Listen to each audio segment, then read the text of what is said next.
Congo to telema to lobela mboka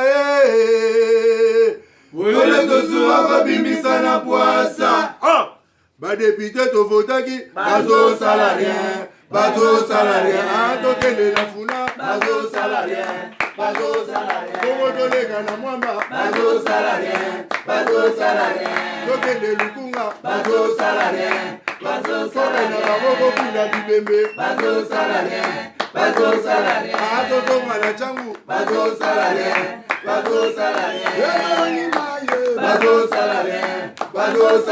Ayatola ni molili bazo salarien. Kulune paye bazo salarien. Kala balengani ba mama bazo salarien. Tola ni wape bazo salarien.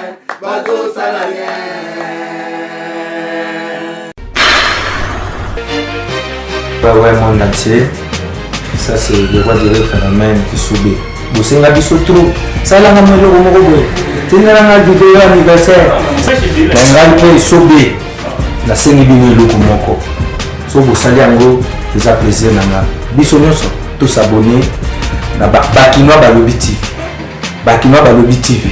So vous sali yango vous s'abonner biso tout na Bakinois Balobi TV. Ils ont le droit de pesinga ilo mona sengi bino. On se peut bosser nga na opesa bino. Merci. Politiciens congolais, c'est important. C'est très important. Toyeba nazo salanini, nazo kende wapi, lobi nangi ko salanini. Joseph Mobutu a fait 32 ans à reine dans la République d'Israël à l'époque. A sali oya salaki Mobutu a régné ki nae a géré qui peut bien na moment nae na suga ne bulu e rokota pona ba ne wana ba ne 70 ba ne 81 ti ba 86 vie pendant ya petit peuple social ya petit peuple ezaki na kitoko wana to robo ya mote muto robo yango azati Mzee Laurent Désiré Kabila na Zamba alobi non faire la fin le binom Mobutu a géré ma mingi. Il faut Mobutu atika bokonzi makamusu soit sike kota ya unde komaki. Mais ce qui botali bien na ba union so batura ki Mobutu ba politicien union so minene boyebi ba généraux ba colonel on bazala ki intouchable na moment ya Mobutu. Nous connaissons tous les gens qui sont dans la télévision grâce à Basile Olongo. Ils sont entourés Mobutu à l'époque. Je dis bien. On a entouré Joseph Mobutu à l'époque. Je le répète, on a intouchable. Tant Mobutu a Koufi et Belé Bakimaki. Naolinga. Na régi ce qui possibilité zali bala exhibition comment ba kundaki Mobutu photo kaka ezana ba réseaux sociaux bolo baté to soit fabriqué ezana ba réseaux sociaux alors batu wana nyoso bakimi batu wana boto la mapangu ya batu na kisasa na ba procurer na ba batu bano sala mama mibeko kala tout la mwisi ya za ba komona bango elimo akola munga na mai. Il faut te abisso lelo. Bino ba politicien ya lelo. Charles na ebise soko la sabango photo wane ko sala biso bien. Nde ba kuna Mobutu famille nega mwa mukeka. Batu baza ebelete. Batu baza ebelete. Mais Mobutu na nyonso oya zalaki nango. Ya onde tozo tuna. Yo, n'a pas répété le coup chaque jour. Bon, pas le moment, c'est important. Yo politicien à 2001, yo politicien à 2005, 2008, 2018 ou 2020, comme député, comme ce qui n'a yo zalilo. Est-ce que aujourd'hui c'est moi ma kanisino mukena sima na kotala bokundi na règne ya Mobutu?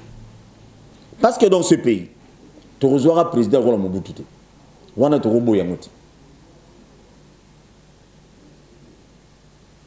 Mes chers frères, bozui bozan lelo oyo bo kumbela makambo ya mboka mais peuple bazo continuer na ko souffrir na ko lela lokola likamo mususu ka po yo soma banda ko ebele kaka po yo zala malamu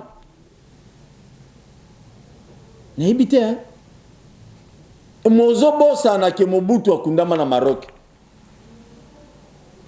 L'histoire nous enseigne encore que tant bazulu kama koki ndeni Mobutu fa kimalonga Guadeloupe akende soki Gabon akoma Gabon sans passeport Mobutu le roi d'Isaïe sans passeport s'il vous plaît tia kinoko mesika kinoko make kufela kuna na Maroc na Rabat et bongo yo mutu lelo ye ozo yiba ozo détourner ozo boma congolais sonne kozalani lobby Mobutu kuto moni cimetière na esika bakunde tombe na Maroc mais yo to ebite soki ba mwa ba ole na nzela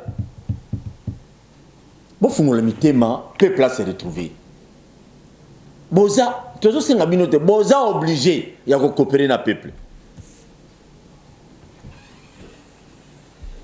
ba militaire ba parti politique ebele bozo sala ngai soni bo sala ngai mawa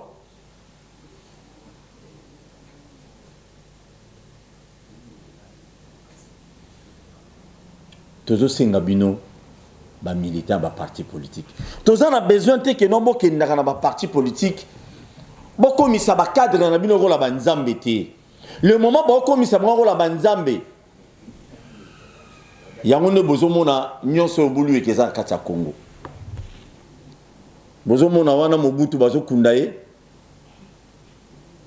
nzambe na ngai Mobutu c'est ko kungwendo bala kisabiso no mwana ndako nesika batongela ipo ya okunda soki moye ezali te ndako na ye ndako nesika bakunda ye pinda po batu bamona bo comprendre mamuna aloba que c'est important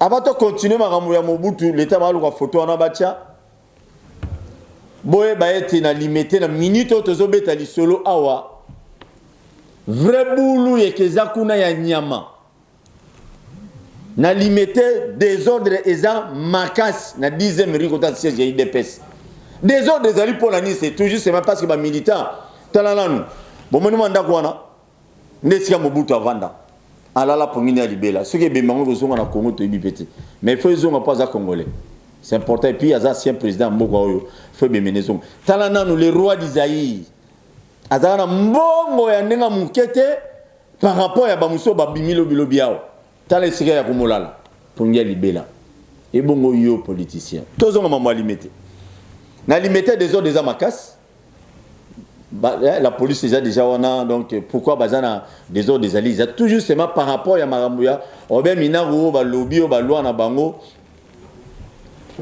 donc par rapport ya marambo loi ya minaru kino ba magistrat to ba procureur ba na ko dépendre et pas un ministre mais nous avons ko bangeza makase était ceux qui ba magistrat na ba tumsu so ba baniko dépendre pas un ministre on a ya FCC précisément ya PPRD donc abano pesa ba injonction surtout na makamo ya kamusu so na obazo o ba bwa kele ba possibilité ba tout moment ko banga yango ande ba militaire bazo kende kuna lobby ba bisu fait des ordres aux ala c'est sûr ba condition ba disposition nécessaire tous les militaires je disais pour toi m'inviter na biso ba militaire ba parti politique tozo senga bino bola muka exactement parce que mtoza président parti politique na yo ne pas comme c'est nzambete lelo on a PPRD ya boire à manger ba maître sportif nyon sur PPRD ba siliki ba bino bozo nomeka ba tu biso ba maître bon nomi bisote na moment ya bituma moment ya front biso ba maître la PPRD to sali o to salaki mais bo pesa biso musala ti bozo nomeka ba tu mususu na ndeni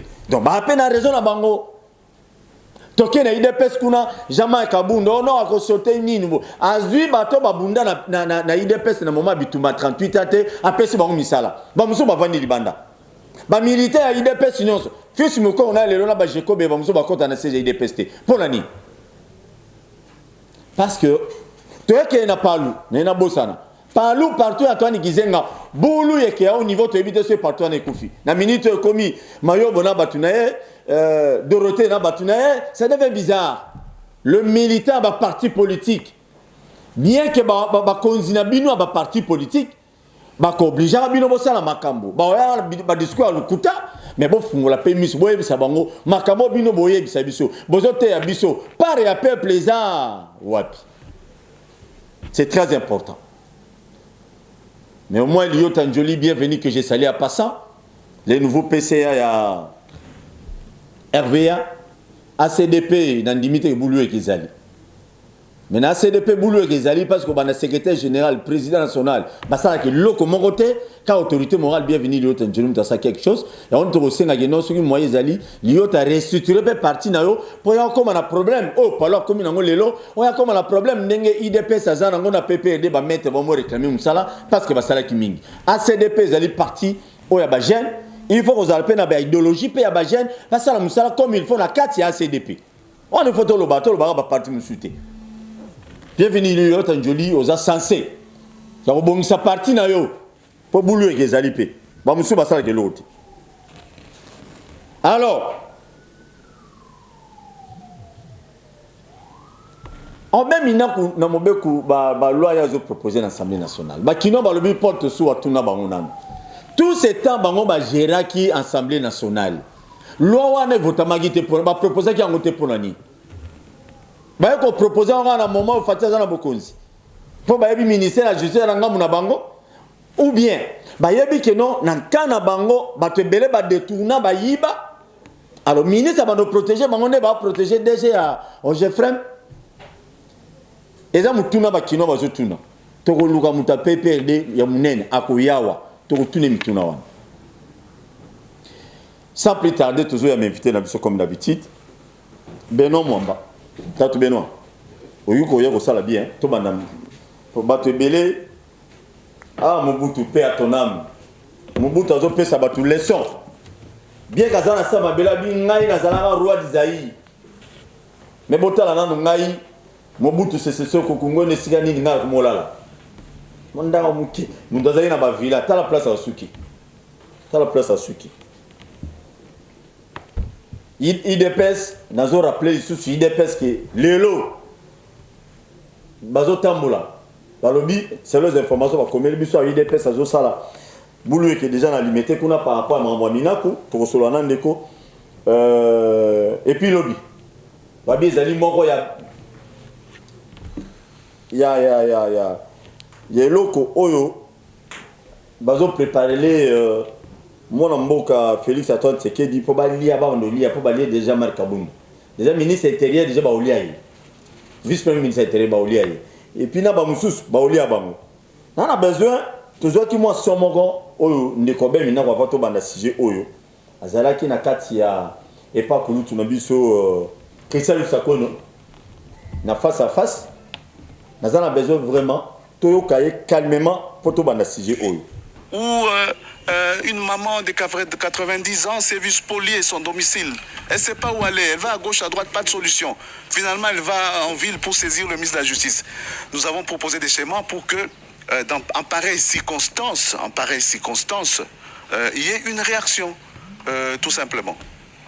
Aujourd'hui, ce n'est pas la crainte de l'évolution de la justice qui demande notamment que l'on vous empêche de siéger, qui pourrait, après Vital Kamerhe condamné hier, se mêler d'affaires où le FCC serait impliqué? Bon, pas du tout. Pas du tout. Je ne voudrais pas entrer dans ces cas d'espèce vécus récemment au niveau de la justice. C'est un autre débat. Notre réflexion rentre dans le domaine des parlementaires consciencieux. Et nous l'avons entamé depuis quelques mois. C'est tout simplement cela. Il n'y a point de crainte. Bon, s'il y avait des craintes, encore que nous, comme juristes, on ne pouvait pas proposer des dispositions qui violeraient la Constitution. Non, bon, voilà, il n'y a pas de dispositions qui violent la Constitution. Mais on parle de dispositions, en tant que juriste, oui, qui arrangeraient les problèmes des uns au détriment des autres. Pas du tout. Une loi est générale et impersonnelle. Il en est de même de la Constitution. Aujourd'hui, si le ministre de la Justice avait été cash, vous auriez déposé votre proposition?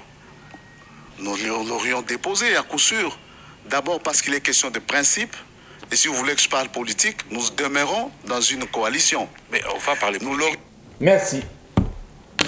Ce soit Paul Torobeta Masolo, Tika Tobetati. Christian Lusako, c'est un grand journaliste. C'est quelqu'un au moins, attends en face, c'est un moutou. C'est de même, tu as peine de mon avis sur Benon Mwamba, Oazali, coordonnateur de la dynamique, et Sylvain Moutombo. Tobo Sanapete, que Sylvain Moutombo. Boulou et Gézé, Boulou et Gézé, ma classe dans le Congo. Donc, coalition, tout le monde a mon sur un major. À mon cortège, il y a un ministre, ministre délégué à la défense et des anciens combattants. Ministre délégué, à zone le cortège, il y a un major, il y a fait baisser à tel émission cortège, à l'objet, bon, qui t'a mis une nuance. C'est ce qui est anormal, major, à qui est ministre délégué à la défense. Bon, comprendre. Ah, bon, état de droit, et où là, c'est ma grave. Ndeko, boni. Pas ça bien, Ndeko, Kayo. Qui m'est allé? Les autres recevront vraiment vous êtes autorisés après débat na biso na ifo benga. Nous avons besoin que yo kabino pe na ndako. Obe minaku clic na bango ba PPRD ba sali proposition ba loi ndenge yo yoki parce que yo pe zali aux mettre avocat quand même to bengelo ma coordonnateur te mingi to que sur le plan juridique ou expliquer biso loi o ya proposé et que en faveur ya bango to et que en faveur il y a Congolais. Ceux qui Charles Moutou et Debiso Calme, ça l'a bien pour tout traiter bien. Dès qu'on a rectifié, Naza juriste, je suis un gestionnaire. Bon, je te comprends. Avant de entamer le dossier à Minaku, na lingaki na recadrer moi moké. Tant que tu kolobaki, to tikala kozwa jamais mon konzamboka lokola Mobutu. J'ai dit non. Na minute to zana mon konzamboka o ya leki Mobutu. J'ai dit ça pourquoi? Parce que Mobutu azaki dictateur na mboko boyebi ba te belé ba kufa. Le fait tu sais qu'il dit a souffrir na mboko ba kangaye ba betaye ba kangaye na forme nyonso boyebi. Moi j'ai dit Félix Tshisekedi allié na état de droit. C'est ce qui veut dire que na minute oyo mutu comparer na Félix Tshisekedi azati. Merci. S'il vous plaît. Mobutu azaki dictateur. Non, tout solo là, tu peux s'éclaircir na bato bala na biso. Na moment ya Mobutu c'est ce au Congo et au Zabang. On a bien sûr un cause pour bien contredire ngai. Bagueur Clément Baudou fait sur ma casse. Na est il y a République démocratique du Congo bitumetika là aux alaté ba couche ba rébellion ba botama sur ndengeni. Et botama gité na moment Mobutu. Mais na moment na bino bokuti yango boko aussi sango. Donc kolobate na moment na biso. Toye to kuti yango. Mais une année c'est clair tant Mouza bengana qui est à Koti, Mouza akufi ndeko Kabila aye c'est un moment ya Kabila nde to komona na ba ES ya mboka na biso bazoboma batu ba Rwandais o Mouza yaki na bango ndambo bazongaki te ba monaki ke normalement faut tika na Congo c'est ce qui a fait que les lots tozo perdre ba ndeko na biso débat wana na organiser mais biso to yepo to silisa bitumba wana oyebi ke mokonza mboka azobunda butu moyi po bitumba wana isila na lingina yo toke imbango naza makambu te biso problème avant le lozaya oyo tuko tuna non mais nalingaki oui nalingaki na loba makambo excellence non Mobutu tuko loba sto na lobi ke ya excellence Sylvain Moutombo ne major wana tuko loba ko recadrer au moins ba ndeko na bino ba kol ba confrère na yo ba journaliste oyo ba koma ko médiatiser ko na ba média na ba réseaux sociaux ko loba n'importe quoi sur dossier moko elekaki entre excellence na major moko excellence rapidement na cortège naye bazo kende na kankokolo ba komi na entrée. Un major qui n'était même pas en fonction, Azaki de service T, Azaki en tenue civile, a Télémi, a Melaki Masanga, Azo Télémi ce cortège, il y a excellence. Monsieur le ministre délégué à la défense et combattant, le docteur Sylvain Moutombo. Tant que vous expliquer, Azo Boya, Yango Mikonzi naye, chef naye, Tounier, alors non, il faut la contrôler. Cortège oh mais aza mokonzi na yos oza ministre tango ba mikonzi ba pesi ordre ba kangi major wana ba kei kotika ye na ndolo pour 2 semaines a bandi ko loba biloba loba ndenga zo taxer excellence ministre ya UDPS tango to sa komi ministre aza un homme d'état aza pona batu nyonso merci ya loba biloba loba mais kobima na ya après 15 jours beza ba mikonzi na nde ba pesa ki ye discipline wana abimi abandi ko utiliser ba média mosusu po banda koloba ke non ministre akangisa ki ye mutema mabe soki ndeni or ezaki bongo te. Merci. OK, dossier Minaku tout ce temps bango bazalaki na Assemblée nationale bato balobi to soit to bolo bilango bakobenga bato pe obenga batikala ko proposer loi wana te ezalaki ba magistrat ba procureur mususu banda ko dépendre pas ya ministre de la justice pour pas protéger ben touchable na bango ndeko ndenge DG Geoffrey Mazali aza protéger Tilelo avant qu'il nous répondre na justice. Ndeko na lobaki lobi na media moko oba invitaki ngai na lobaki boyi oyo tokoma komona ezali susu coalition te ekomi affrontement parce que ça susu coalition te bandeko na biso tomoni ke bazana agenda caché banda kala 18 ans ya règne ndeko Kabila batayaki na constitution sur la personne de ndeko Kabila bandimaki te ke ndeko Kabila koko tika bokonzi l'un des 4 matins kolongwa mutu mususu peuple congolais a sa confiance et pas mutu mususu lelo l'honorable Minaku na collègue nae Sakata balali balamuki ba proposer réforme ya loi pour en fait justice et banda ko dépendre na ministre ya justice azobo sanake tozana ba séparation du pouvoir. Vous comprenez? Alors nous on a compris que le kola na kati na bango ba belé il faut ba kangama parce que ba yibaki mbongo ya l'état ba détournaki mbongo ya l'état c'est pourquoi au moni ba lingi que justice ezala dépendante na ministre en fait na ministère de la justice de manière à ce que ba o nyonso ba koya pour répondre na ba yate parce que quand on a injonction le ministre il y a justice. OK. Vous comprenez? Non, s'il vous plaît, obé mina vous une intervention na face à face na top Congo le baï qui et le quoi les ana bien macasse. Les a bien macasse pourquoi? Parce que les États-Unis ça se passe comme ça, na France c'est les kabongo na ba pays nous c'est les kabongo. Il y a plus exemple à Libanda. Mais na ile so wala ndabisi ngana na ndaki na Shenwana. Na Congo tant comme on ngwate pona. C'est top Congo. C'est bon, top Congo. Nani na landaki est très bien du début jusqu'à la fin.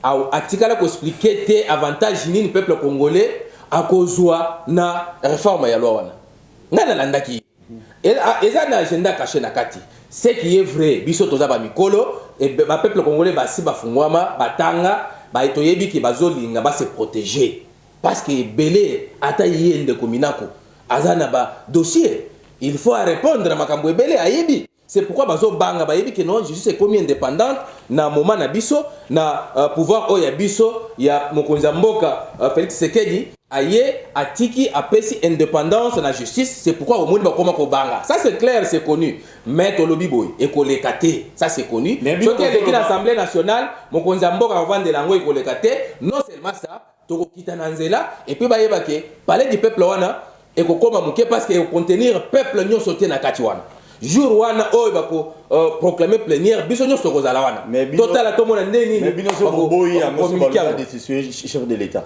olobi po bango likamuke ba décision chef de l'état ko décision de l'état teke olali olamuki au décision chef de l'état ce n'est pas facile mais bango ba calcul ba kozala nango je dis bien ba koki kozala nango za wana soki chef de l'état boyi ko signer c'est difficile c'est difficile mokonza mboka ndenga zawana c'est difficile balala boye bala mokapo ba destituer je vous dis toyebi déjà ba makanisi na bango toko tikela bango tate nous on a compris maintenant que eza sous coalition te et combien affrontement bato bazana mayele mabe c'est pourquoi tozoyebisa bango et koleka te peuple congolais nyonso aza au courant ya en fait projet na bango et koleka te toko zala biso nyonso devant parler du peuple. Amsusu ba ko tana kati parler du peuple to komona ndeni ba ko communiquer ba wa benga la police na yebisio peuple leki la police ozolo ba wana peuple asa lembi peuple a comprendre que tout se retrouver mokonza mboka za na bolingo ya mboka il faut mboka changer mais bango animé d'une mauvaise foi un groupe de gens il y a FCC baza sima wana po ba intercaler mokonza mboka mais continuer la vision na été mais est-ce qu'il y a le député ya ngamu na bino bazo défendre pe makambo ne bino pe population na limité kuna ba bieza oyinda déjà makasi jekobe yana batune je suis informé d'ailleurs oui que na limité 10e mais pena opesi mombo boy donc bino ino so bolo ba wana bango baza majorité na Assemblée nationale baza majorité na Sénat mais on les gars n'ont pas gâté. Na le mais souvent les qui na niveau na bango. Non, il est quoi na to mata kita les gars. So qui les qui ndeko ko lobate to mata to kita. So qui les qui na niveau na bango et ko les gars na niveau mokonzi mboka te. Et ko les gars na niveau mokonzi mboka te et ko les gars na niveau ya peuple te. OK. Peuple a condimate. 2006, élection en 2011, élection en 2018, batu ebele ba contesta kiango. Pourquoi? Parce que ba constater que CENI ezalaki politisé. C'est une commission indépendante. S'il vous plaît. Quand vous dites politisé, c'est-à-dire quoi? C'est-à-dire que comment qui CENI, comment qui parti politique, tout comment il est. Mais oui, qui en 2006, nani, ya catholique, on a comment il s'appelle encore? Azaki na CENI, Malumalu. Oui, que l'église catholique est boya qui le baki qui azaki mandaté na l'église catholique. Ce qui veut dire que régime wana et fabrica qui Malumalu, soit disant que azaki provenance ya église catholique. Na 2011 na ngoimulunda memema église protestante balobaki toyebi na biso ngoimulunda te. Biso batotinda ki était. Ce qui veut dire que régime wana et fabrica qui mutuna bango batiaki en tête ya CENI. Pourquoi? Pour base na même mise sur ba élection. Na 2018 to monaki penanga et belé compte bien que Moussali Salamaki mais baraté zalaki bato belé pe ba contestaki ba élection. C'est pour dire que na régime ya biso na état de droit to yenango na démocratie o tozana ngona minute oyo tozo luka CENI ezala indépendante, c'est-à-dire base na couleur politique te ba animateur oya CENI il y a 2023 base na couleur politique te base la na comme mon côté de manière à ce que non dès que ça la boyer to favoriser X ou bien Y. Non, c'est ce que mokonzi mboka na peuple congolais baboyi balobi pour le moment. Il faut élection ezala acceptée par tous. C'est-à-dire en 2023 to poni mokonzi mboka to poni ba députés provinciaux to poni ba députés nationaux, tout le monde a lobby. OK, d'accord, en tout cas élection et salami na ndenge moko ya bien. Il faut te rappeler. C'est pourquoi mais tu n'as répondre à mon tour. Il faut te rappeler na batu église Kimbangi so bolanda kiango na ba chaîne belé ba lobby bati ba yebi kutu malonda wanati atikala kozala ni peut-être l'église Kimbangi. Donc l'église Kimbangi ba ozela so ba sengi ba mutu ba désigner les mutu maintenant ba désigner mutu na sabulu ekete parce que il faut azala fils maison donc mutu mo travailler na CENI azana expérience déjà. Oui, avec chola tu ko expliquer awa à lobby boy bango bazaki contre Ronsard Malonda te. C'est un monsieur expérimenté à cela qui n'a pas élection et tout collègue. Maintenant, souci n'a pas ngwezanine. Tout le quand même une nouvelle figure. Montumoko azala honnête, azala accepté par tout le monde. C'est-à-dire n'enge wana confession religieuse, n'enge ba sangana ki wana. Il faut que mutu oyo bango nyonso baza d'accord. Mais tu constates que na élection il y a Ronsard Malonda, batu mususu, parti mususu ezala ki d'accord te. C'est pourquoi to le bibo. Ronsard Malonda sala ki na élection oyo tout collègue. Tolingite batubaya kolobake non soki X abimi c'est parce que mutuana aza abasala ki na ba élection oye uti koleka. C'est pourquoi nous disons totikeli confession religieuse makamwana na maboko. Il faut balukile biso mutu oyo aza indépendant, une nouvelle figure tolingite bato basala ki na ba élection passée pour ya kokoma ke non ba favoriser ki X ou bien Y. Mutu oyo aza expérimenté oyo ko permettre biso tozo ba élection ya malamu na 2023 soki ozui soki ozui te eza la société qui oba ko formater ba mususu ba poni bango te parce que agenda ko ya mokonzi soki agenda ko ya nani ale bazuye. Allô, bonjour. La commissaire député en direct aux alliés en direct comment on a bengi wapi Kombo Olivier na bengi na commune la Selemba. Olivier tozo kalo. Ouais. Allô tozo ka Olivier kitsa volume ya télé to sola no bien so mati volume to na bien to lia biso minute bele ndeko nga eloko na bengeli awa esalinga passeport dans la maladie niveau la l'émission ye ndeko Kabila tanga azalaki na pouvoir awa asali soki 18 ans so 19 ans na pouvoir atikalaka jamais kosala ministère wana ke ba magistrat ba dépendre na ye ekomi na ntango ya Fachi azwi pouvoir bamoni ke nini état de droit nini ezokende bien alinga sala ke ba voter eloko wana siko pa na kata plénière. Congo eza ya motu moko te, Congo eza ya biso nyonso. Il faut peuple telema, il faut peuple etelema ba poto combattre makanisi wana baza nango wana. Donc motu moko ondima ngwa te, faut bakanga oyo nyonso asala ki mabe na Congo, il faut bakanga ye. Merci. Le moni ba. Merci. Mais la question que je me pose aussi, Kamira Kangamia, tout le monde a cette intervention. Ni FCC, ni Batua Cash, ni Batua Lamouka, cette intervention, que non, il faut que rien du tout. Kamira est en prison. Kamira est en prison.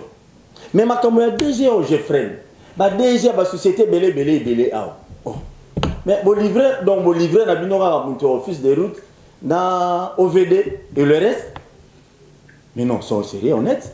Si nous aimons réellement le Congo, oh ya yibaki, a détournaki, a tchaki le boko, a bande comme Susuki ya koto ya commune moza koto, balobaki lobby, babenga balobi, il faut Thomas Louara attendre papa en bandila wana. C'est tout à fait normal. Et là on écoute ça Joseph Kabila, grand encore davantage, et ça que non, il doit livrer tous ses voleurs au bazar tout autour naï.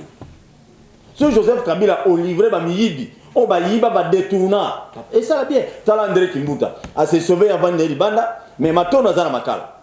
Donc à livrer ne makala, à livrer ne maintenant pour 14 millions. Bon, na tingi pe bon, tingi ya mamususu wana na biso ba nino. Mais au moins to senga 14 millions mutazana makala. 57 millions mutazana makala. Ba condamné bango. Et bongo ba 60 millions. Et bon, bah, millions de kaoyo. Mais président, chef de l'État, le sénateur en vie, je ne me suis pas chef de l'État, sénateur en vie Joseph Kabila. Livré Batouana au grand avantage. Au moins, je suis dans le Batouana, je suis dans le Batouana. Il y a un homme qui il y a un qui est autour na 15 personnes. Ce qui veut dire Batouana, ça là qui est mabé. Maintenant, c'est le moment où il y a un qui est il faut attirer Batouana nyonso basamba. Je vous dis, tenez bon, Batouana nyonso tout na wazolo bawana bayuma. Oh, Zelato zono ndeko, après sa vie. Allô, bonjour, comment on a bingo? Allô, papa, bonjour, Joël. Tozo kayo.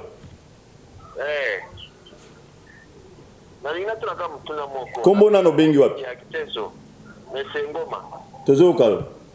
Kombo ngoma. Oui, na tuna mo ka simple. Entre bino mi balé, vraiment bolim sangai. Nani abota mambala mi balé. Mutute to bota mambala moko. OK. Indépendance et là les autres pays na biso ezali drapeau. Et ça ni drapeau indépendance c'est le malikolo pays Kabila Kobunga. Merci. OK, merci beaucoup. Bon, oui, drapeau le bien à comprendre drapeau. On a pas comprendre mais couleur de drapeau na biso ngote. Oh, couleur de drapeau. Mais n'a habité sur drapeau zo lugati de n'a quel drapeau encore.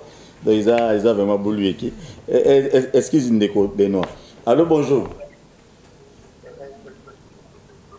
Allô?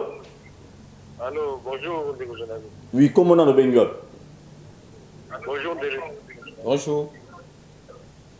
Comment on a Yombo? L'Obama Makasi, papa Yombo. Toujours Kayo.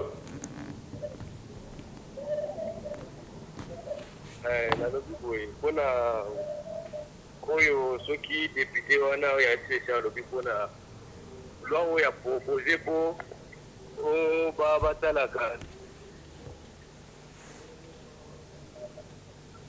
pour voter pour na banani ba journaliste te ba magistrat ba journaliste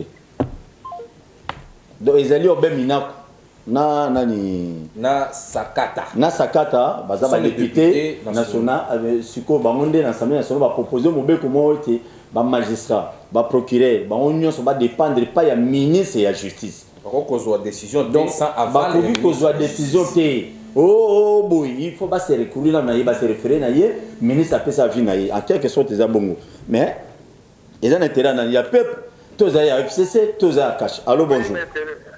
Oui, allô. Tozo Kayo. Oui, monsieur le journaliste Ngoma. Peut-être que vous que vous comprendre. Oui, le bas papa Tozo Kayo. Oui, et là j'espère que vous constater que vous êtes indépendant.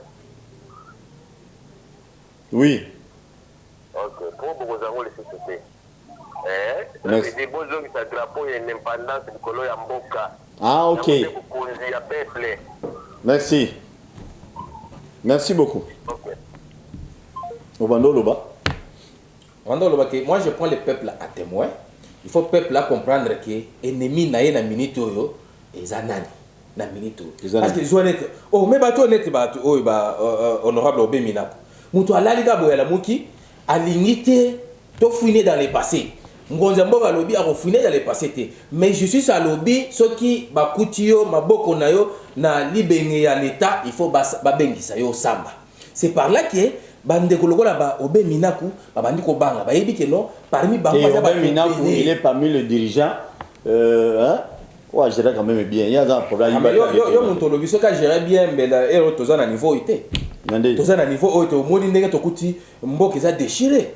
Mboka za déchiré, crise za makasi, tout ça to bande la zéro. Hein tu mon konza mboka na biso ndenge to yebo to so bande la zéro de manière à ce que peuple là s'est retrouvé. Mais to bande na ko kanga ba miyibi ba bazo yiba tozo bazo nsana ba mbongo.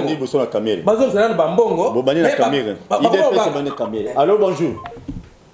D'ailleurs on est bien bobani na caméra. Mais non, c'est abissoté. Non, caméra est abissoté. Il faut justice, non, justice est constaté que Ndeko Caméra a géré bien le projet à 100 jours. On a bien ça qui est. Tant que à Sambi, on a constaté qu'il y a eu des tournements. Azaki est mon côté, Azaki est belé. Biso s'incliner na décision de la justice. Mais Azan de connaît Biso Azan allié na Biso. Allô bonjour. Mais UNC les autres travaillent na Biso. Et c'est l'autre. Allô bonjour. Bonjour. Qui t'a volume à télé pour te sur la bien parce que on a retour à télé to sur la bien tu toujours comment on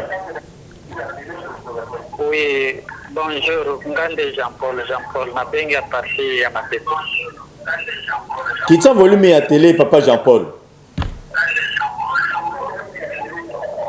oui na lobby boy on a la beso invité les lois voyez ça biso qui est problème wana etali biso te bango soki bazwaki président nini tindaki bango bakesala a coalition na FCC bazwaki majorité parlementaire parce que soki mungu azwi président bawana kuna bazwi majorité na bango nini tindaki bango bakesala coalition pour que lelo alobake bato bazobundisa biso bandoki wana mais bango bato bapesi biso bandoki na mesa population to bango bazwaki président balingi basala coalition te na FCC baoyo bazwaki majorité parlementaire. Ok. Mais il faut faire sa proposition pour permettre à Bisso de son peuple. Bisso a majorité présidentielle. Bande qu'on a Bisso, il y a un régime à la majorité parlementaire. Moyen facile oyo, tozaki nango poto kamambo kana nenge moko ya bien ezaki coalition. Parce que cohabitation elingaki loba ba on va pesi biso gouvernement coalition et puis allô bonjour la présidence. Allô bonjour. Bonjour journaliste. Qui t'a dans le volume à télé papa peut te sur la bien. Oui. Oui. Dans le livre oui. Loba mais qui t'a volume à télé ndeko. Voilà, loba te zo kayo. Dans le livre dans le coin où vous avez un plateau azul le badien que non bakangi kamera na éviter bon ngana ko tsiko na uite na uite que pas tsiko na uite soga muto a IDPS ou muto a FCC je ne sais pas IDPS position na azul que les bakangi kamera mais batia na mutu na bango ke balia bato. Désolé azam muto a cash s'il vous plaît azam muto a cash azam muto FCC.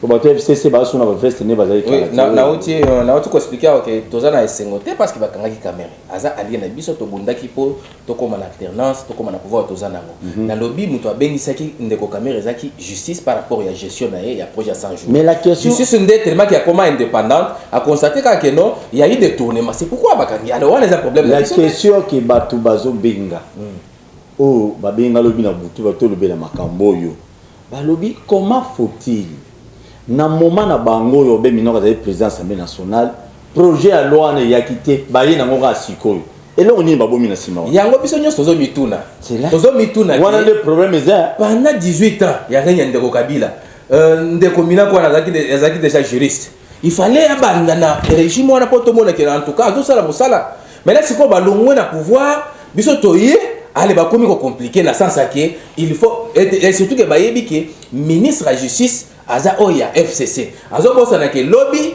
et kozalaka ministre ya FCCT na 2023 to na ministre mosusu parce que bango balingaka kotaye makambo nyonso sur bango. Vous comprenez? Ce qui bango nika keza na faveur na bango ale batelemi bango nyonso.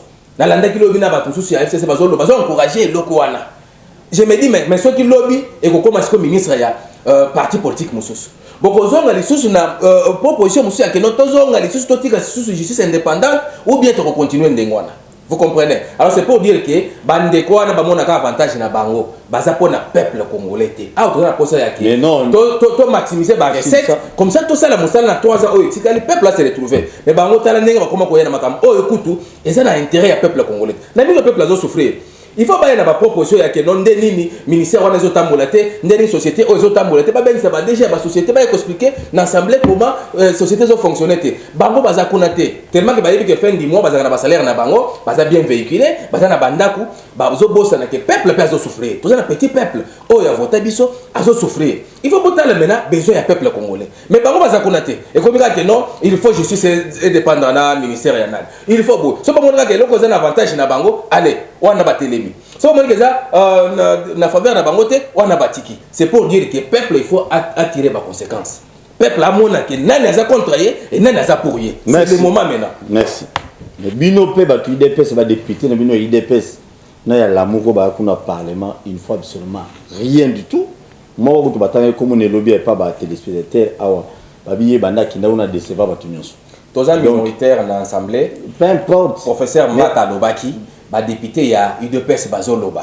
exacté que babanda ko na éviter bolingini ba télé malikolo ya c'est pas un problème c'est pas un problème bazoloba du jour au jour bazo dénoncer oui bazo dénoncer bazoloba bazo mais bazo condamner pe ba comportement ya ba collègue na bango et là to senga ah exacté et on a bazo benga bana réseau ba biponi bosaki mariage na bango parce que mais là déjà bato ba kaima on dit même pour le peuple la pesibiso majorité présidentielle bango pesibiso bango zela na mutuna yango to linga to sala ndeni allô bonjour comment on a bengi wapi allô oui bonjour Paul Dessou bonjour papa comment on a bengi wapi comment on a pitché na fin na route mokali na zolando en direct merci beaucoup toujours kawe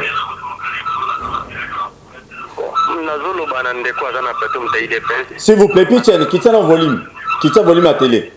Nazolo banandeko ya IDPS azokize uno ke azolo na ndewo ya pepe quel peuple ya kolobela bango ba trahi pepe na o nyoso conscience pour la teme ba trahi population congolaise na nyoso aza conscient après dire kolba kazo kizo ba pasana bango bazo kize FCC baïbaki nyoso ekozala déjà boye ce sont des jeunes bango et baïbaki finiti bakize ba collaborateurs parce que bazali ba collaborateurs bon il sait très bien qu'il ekozala kaka boye il y a rien de changer atia pote na liboso te pepe bango ba trahi population na nyoso baza tête ya nyoso merci Pichen depuis Mokali to pesi mbote bana Mokali nyoso kimantseki mobima bege commune na bino ba beaucoup mettre batinda bino ona bazamite mabe mususu bango wana basala pe lokote pepe po bimo ke no terme na beaucoup mettre tata wana kala wana bo longole na kimantseki lo neza na bino beaucoup mettre na ça ne loti donc développement to luka ezala ba député te na quoi na yope na Mokali wana bo terme pe beaucoup mettre na bo bengani jatina atina beaucoup mettre mususu na ina répondre dans la biso na une minute nous sommes dans la démocratie azana droit koloba c'est ça la beauté de la démocratie. Mais na éviter il fallait expliquer biso to trahir peuple là na ndeni parce que peuple a pesi biso majorité présidentielle a pesi bango majorité parlementaire to lobby to sangana to kamamboka je ne sais pas moi mais il fallait expliquer biso que notre trahir peuple na ndeni parce que biso zo bunta butu mo ipona peuple o ya vota ki biso mutuna biso sur mo pona répondre na mutuna tuni Pichen tozo kalo allô na ju déjà wana oiseau bien tu éviter soit oiseau je sais pas donc Pichen a lobby boy bon le peuple parce que il fallait pas bon dima coalition parce que coalition la minute on était bino singana kingo ba benda bino d'ailleurs c'est ça zo benda bino raboui donc le rôle taba dans la minute est comme bon parce que makamo bango bazo sala ba ça ce qu'on en co tu vois on doit benda bino on y a ba lobby bon le peuple il fallait pas bon dima quoi pour na allô bonjour comment on a bengi allô? Oui, depuis quelque part, merci, Tozo Okayo. ma président mais ma babiro ya zolo banate peuple ya zolo bela peuple oyo ba pesa qui c'est pas kabundi pona ko ça ba ministère de peuple ya wana peuple ils ont la 10e mairie toujours quoi yo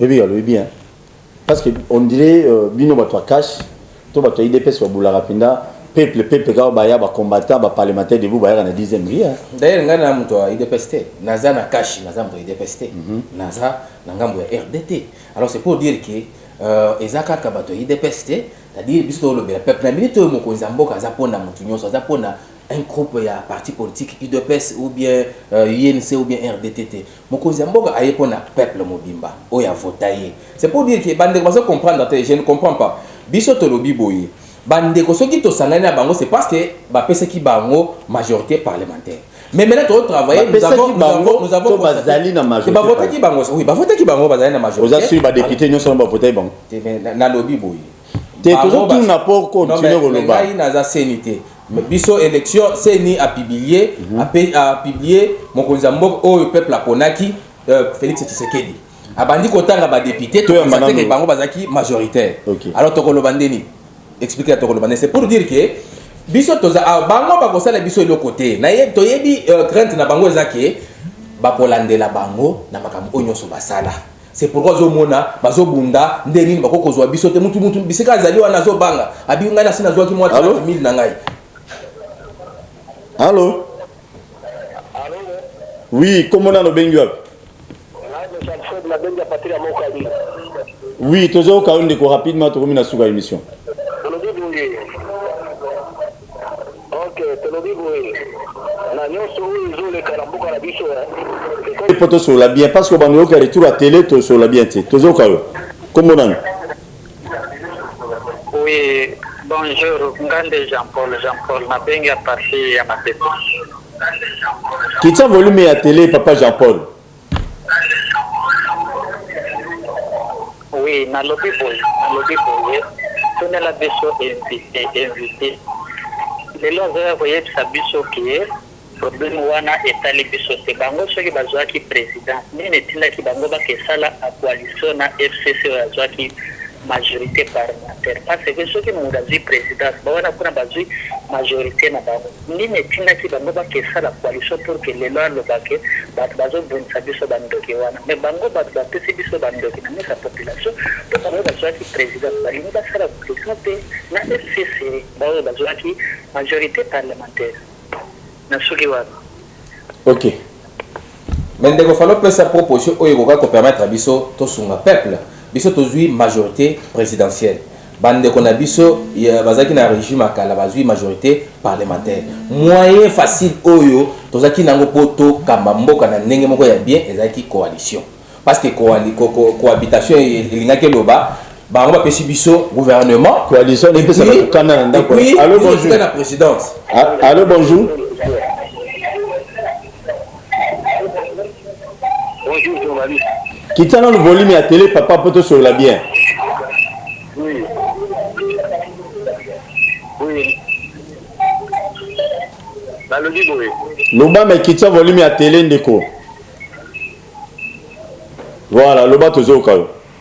Dans le but, dans le coin où vous avez un plateau, azul badie que non, bakangi kamera na edite bonga na kuchiko na uite na uite ni kwa chiko na uite soga mtu a IDPS ou mtu a FCC je ne sais pas. IDPS. Position na ye azul te kelele bakangi kamera. Mais bacha na mutu na bango ke bale bato. Désolé, azam mtu a cache s'il vous plaît, azam mtu a cache, azam mtu FCC. Pour battre FCC ba suna ba veste ne bazali kala. Na uti ko expliquer que tozana esengote parce que bakangaki caméra. Aza alien na biso to bundaki po to koma na alternance, to koma na pouvoir tozana ngo. Na lobby muto abengisaki ndeko caméra ezaki justice par rapport à gestion na ya projet 100 jours. Mais la question justice ndé tellement qu'il y a comment indépendante a constaté que non, il y a eu des tournements. C'est pourquoi bakangi alors on les a problème. La question que batu bazo benga. Oh, ba benga lobby na butu ba to lobby na makambo yo.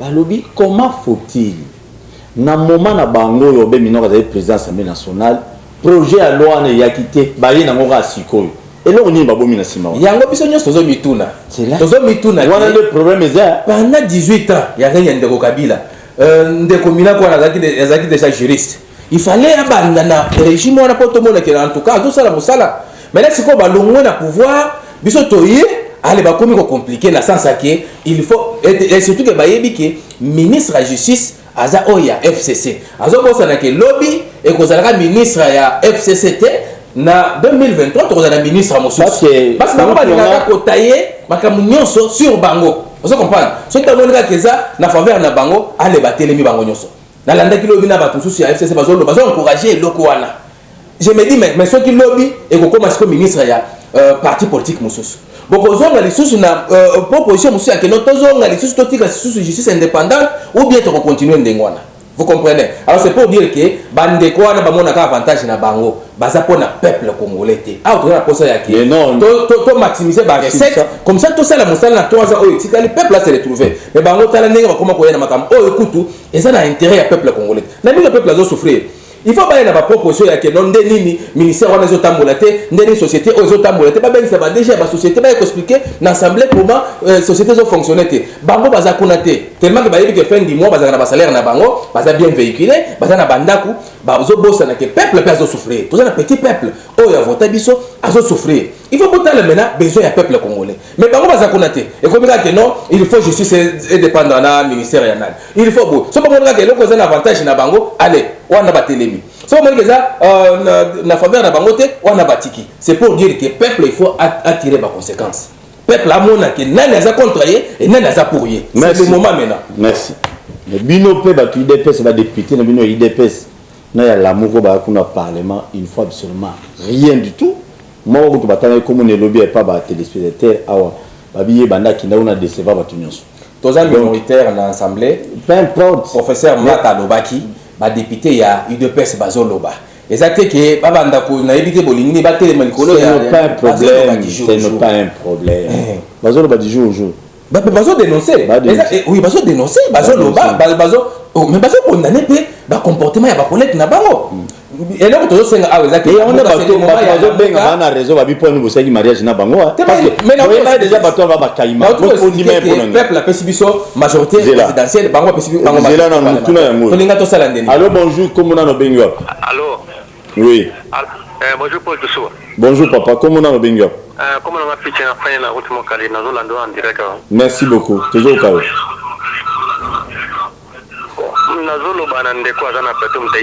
s'il vous plaît pitch quitte le volume à télé nazolo bana ndeko ya IDPS azo tirer uno que azolo bela na ndewa ya pepe quel peuple ya kolobela bango ba trahi pepe na ba na o nyoso conscience pour la teme ba trahi population congolaise na nyoso aza conscient après dire kolba kazo kiso ba pasana bango bazo kize FCC baïbaki nyoso ekozala déjà brouillé ce sont des jeunes à bango et baïbaki finiti bakize ba collaborateurs parce que bazali ba collaborateurs na bon il sait très bien que ekozala kaka brouillé il y a rien de changer atia côté na liboso te pepe bango ba trahi population na nyoso baza tête ya nyoso merci Pichene depuis Mokali to pesi mbote bana Mokali nyoso ki matseng mobima bege commune na bino ba beaucoup mettre la tinda bino wana bazamite mabe mususu bango wana basala pe lokote pepe po bimo ke no terme na beaucoup mettre tata wana kala wana bo longole na ki matsenge lo neza na bino beaucoup mettre na sa ne loti donc développement de luka ezala ba député te na kwa na yope na Mokali wana bo terme pe beaucoup mettre wana bo bengani jatina atina beaucoup mettre mususu na ina répondre dans ko na biso na une minute nous sommes dans la démocratie azana droit koloba. C'est ça la beauté de la démocratie. Mais na éviter, il fallait expliquer biso totarir peuple là na ndeni. Parce que le peuple a pesi biso majorité présidentielle, a pesi bango majorité parlementaire to lobby to sangana to kamamboka, je ne sais pas moi. Mais il fallait expliquer biso que notre totarir peuple na ndeni parce que biso zo bunta butu mo ipona peuple o ya votaki biso. Mutuna biso sur mo pona répondre na mutuna tuni pichene. Tozo kalo. Covid. Allô? Na ju déjà wana. Bien to éviter sur Azulu Kana, je sais pas. Donc pitch na lobby boy. Donc le peuple parce que il fallait pas bondima coalition. Parce que coalition la minute on était bino singana kingo ba benda bino. Ya FC ça zo benda bino raboui. Donc le rôle taba. Dans la minute est comme bongo parce que makamo bango bazo sala. Ba ça ce qu'on en co. Tu vois? On comprend, il y a un débat lobby, bon, le peuple, il fallait pas venir ma cop. Allô, bonjour, comment on a besoin? Allô? Depuis quelque part, merci, toujours Kalo.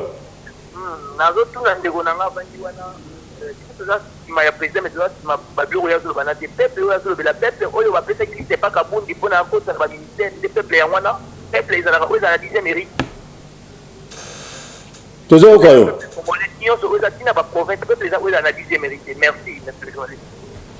Eh bien.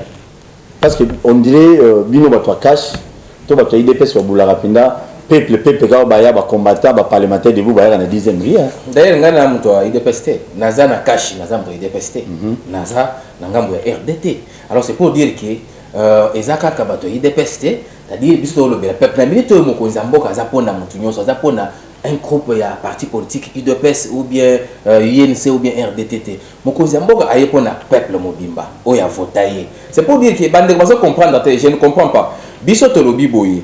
Bande ko soki to sanana bango c'est parce que ba pese ki bango majorité parlementaire.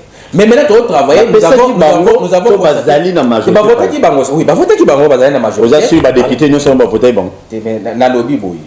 T'es toujours tout n'a pas continuer au loba. Na za sénité. Mais biso élection c'est ni à publier à publier mon konzambo au peuple la ponaki Félix Tshisekedi abandi kotanga ba député to que bango bazaki majoritaire. Alors to kolobandeni expliquer to kolobandeni c'est pour dire que biso toza bango ba kosala biso le côté na ye to yebi crainte na bango ezaki ba kolandela bango na makambo onyoso basala. C'est pourquoi Zomona, Bazobunda, Nderin, Bakokozwa, Bisote, Mutu, Biseka Zali, Anazo Banga, Abingana Sinazo qui moi 30 000 Nangai. Allô? Oui, comment on a le Benguel? Oui, toujours quand on est rapidement, tu remets sur l'émission. Ok, te lo digo, la nyonso oyo le karambuka la biso, c'est comme si bino bozomona yango te. Bazo papa elezela lobi boye, botela biso babere rouge na terrain. Non, là je ne tolère pas. Babere rouge na terrain pour quelles raisons, pour quel but, il ne sait pas. Ici, toujours le comment, FCC base à la conscience, na makambo bon. Ouais, monde entier, ça c'est le roi du phénomène qui subit. Vous savez, la biso trop. Ça là, on a le mot. Tu n'as pas de vidéo anniversaire. On a le pays subit. La scène est bien le comoko. So vous savez en gros, vous avez plaisir nanga. Biso nyonso, tous abonnés. Na Bakinois Balobi TV. Bakinois Balobi TV. So vous savez en gros, vous abonnés. Biso tout. Na Bakinois Balobi TV. Les gens voient que Pessinga, il a une scène de bino. On ne sait pas où c'est là. Non, merci.